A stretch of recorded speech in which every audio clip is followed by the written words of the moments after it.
Un altre gran desconegut és Joan Gilabert i Jofré, el fundador de la primera institució psiquiàtrica de la història universal, l'Hospital d'Innocents i de Folls, a València Cap i Casal, l'any 1409.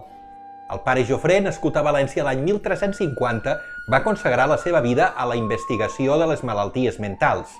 La tradició explica que el pare Jofré va impulsar la construcció d'un hospital després d'haver presenciat i aturat l'apedregament a un foll en un carrer de València. Però el cert és que quan va fundar l'hospital disposava d'una gran quantitat d'informació que era el resultat d'un llarg i exhaustiu estudi elaborat durant anys. Malgrat que les malalties mentals i els dèficits intel·lectuals afectaven grups importants de població, a l'imaginari popular estaven fortament estigmatitzades.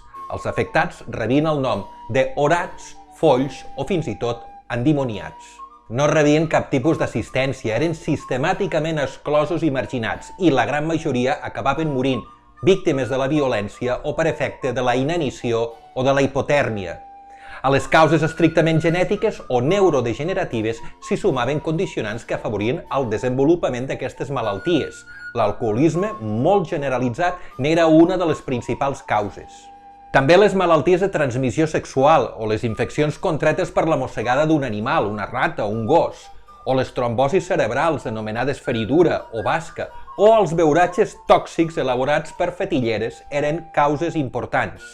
Amb el pare Jofré es va donar el primer pas per a catalogar les patologies psíquiques i els dèficits intel·lectuals i es va posar la primera pedra per a hospitalitzar o asilar les persones que les patien.